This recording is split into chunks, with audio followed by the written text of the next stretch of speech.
Hello दोस्तों, आपके अपने YouTube channel update test C TET में आप सभी का स्वागत है। दोस्तों, इसके पहले हमने जो चैप्टर देखा था शिक्षण की प्रविधियाँ, और आज हम जो देखने वाले हैं कार्यशाला प्रविधि जो वर्कशॉप टेक्निक। और इसको हम अच्छे से समझेंगे कि जो कार्यशाला प्रविधि है इसको किस प्रकार से इसका अध्ययन करना है और इसको सीखना है। तो देखिए दोस्तों, हम पढ़ने वाले हैं कार्यशाला प्रविधि। तो हम देखने वाले हैं कार्यशाला प्रविधि का अर्थ, कार्यशाला की परिभाषा, कार्यशाला के उद्देश्य एवं क्षेत्र, और कार्यशाला में शिक्षण का क्रम और शिक्षण में कार्यशाला का महत्व। तो देखिए,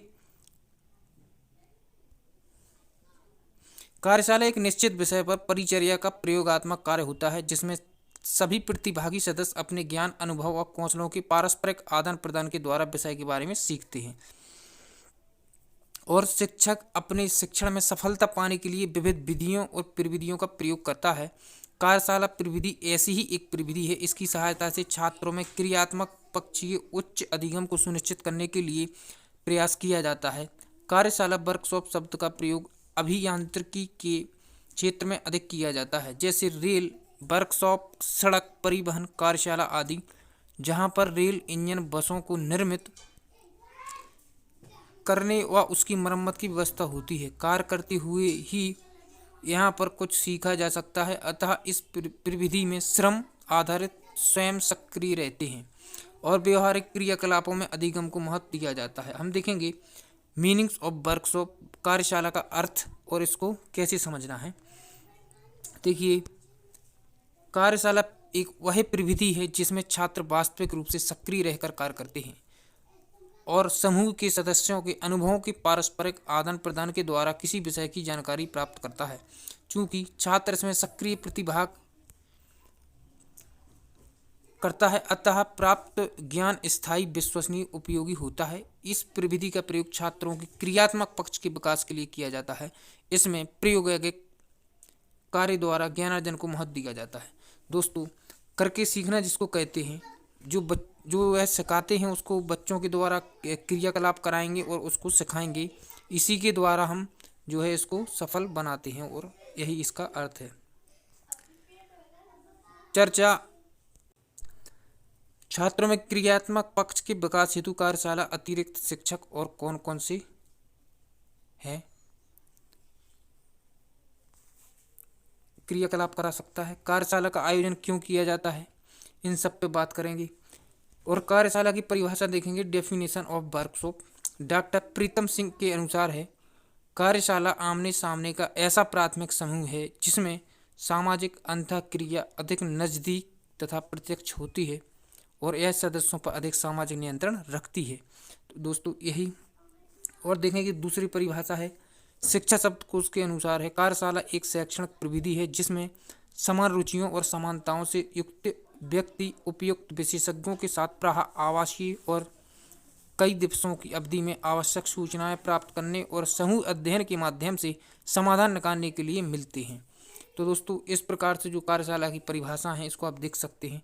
और उपर्युक्त आधार पर निष्कर्ष में कहा जा सकता है कि कार्यशाला कार्यगोष्ठी परंपरागत क्रियाकलापों से परे सर्वथा नवीन और रोचक आनंदमयी माहौल प्रस्तुत करती है, क्योंकि जो भी आप बच्चों से कार्य करवाते हैं उनको खुद जो वस्तुएं देकर उनको कहा जाता है कि इससे आप इस वस्तु का निर्माण कर दीजिए, तो वह अपने हाथों से उसको बनाते हैं और जो हाथों से बनाए हुआ जो ज्ञान होता है, जो अपनी कार्य विधि होती है, करके सीखना होता है, वह ज्ञान स्थायी होता है और उसमें आनंद भी आता है।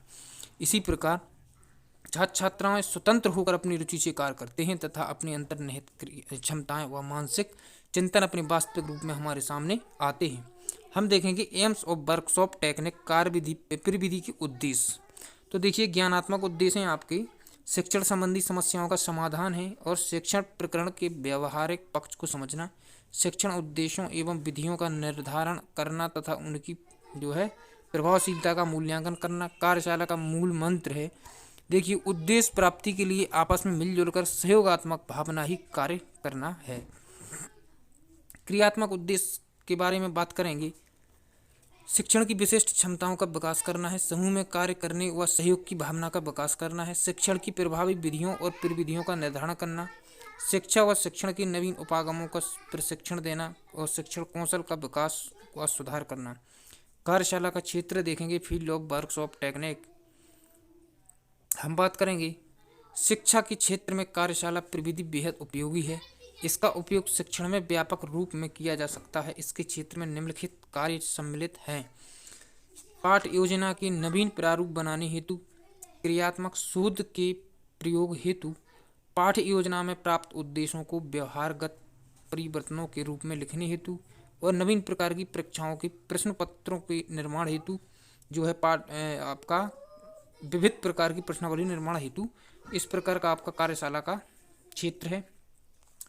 और इसके बाद कार्यशाला की शिक्षण का क्रम क्या है, सीक्वेंस ऑफ टीचिंग वर्कशॉप। इसके बाद हम बात करने वाले हैं प्रकरण समस्या का चयन, प्रस्तुतिकरण व स्पष्टीकरण है, पाठ पर आधारित कार्य समूह में और कार्य की विविध तौर पर तरीकों के प्रयोग का अभ्यास, वास्तविक अनुभवों का आदान प्रदान, सहयोगियों के साथ कार्य करना, कार्यों तैयार सामग्री की जांच परीक्षण निरीक्षण। और हम बात करेंगे निष्कर्ष, पाठ से संबंधित तथ्यों का ज्ञान। शिक्षण में कार्यशाला का महत्व, importance of workshop in teaching. देखिए, शिक्षा का प्रमुख उद्देश्य व्यक्तित्व का सर्वांगीण व संतुलित विकास करना है। अतः शिक्षक का प्रमुख दायित्व यह है कि वह विद्यालय में ऐसा वातावरण तैयार करे जिसमें प्रत्येक बच्चा स्वयं सीखने में रुचि ले व तत्पर रहे। सीखने का ऐसा वातावरण बनाने में कार्यशाला प्रविधि अत्यंत उपयोगी है। इनमें वास्तविक परिस्थितियों में छात्र समस्या समाधान का प्रयास करते हैं और स्वयं सीखते हैं। सीखने के लिए वह अध्यापक पर निर्भर नहीं रहते हैं, क्योंकि जब वह अपने हाथों से कार्य करेंगे, वो करके सीखेंगे, तो उन्हें जो है अध्यापक की निर्भर नहीं होना पड़ेगा।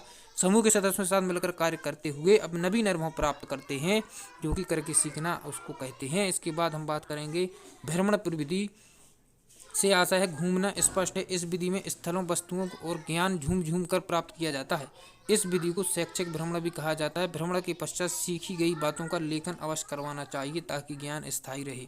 और देखिए, भ्रमण विधि से सीखना रुचिपूर्ण लगता है, सामाजिक भावना का विकास होता है, इंद्रिय समस्त क्रियाशीलता रहती हैं और विभिन्न सांस्कृतिक जो है संस्कृतियों का ज्ञान सहजता से हो जाता है और सीखने में स्वतंत्रता रहती है। दोस्तों, जो भ्रमण जो टूर पे लंबे लंबे टूर पे ले जाते हैं बच्चों को, और आप जहाँ भी उसको ले जाते हैं वहाँ का आप ज्ञान कराएंगे उसको दिखाकर, तो वह ज्ञान स्थायी होगा।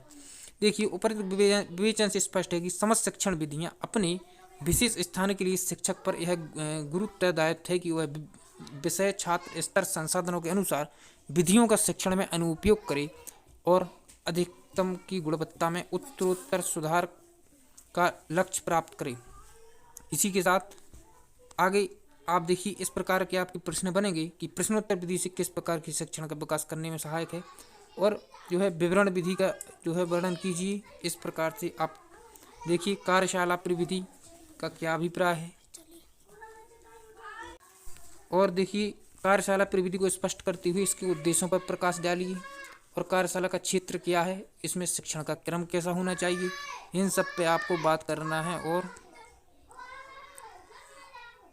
देखिए, इस प्रकार से आपका यह चैप्टर आपका समाप्त होता है। इसी के साथ हम अगला चैप्टर देखेंगे। और दोस्तों, आपको बता दें कि इस प्रकार की जो फर्स्ट सेमेस्टर शिक्षण अधिगम एवं बाल विकास, सामाजिक अध्ययन, हिंदी सभी की संस्कृत PDF जो है आपको मिल जाएगी। और आपका जो इसकी प्लेलिस्ट है हमने अपने चैनल पर उपलब्ध करा दी है, तो आप आकर देख सकते हैं और चैनल को सब्सक्राइब करें। आगे मिलते हैं, और जब तक पढ़ते रहिए कंटिन्यू और अपनी पढ़ाई को बेहतर बनाइए। तो thank you to all of you.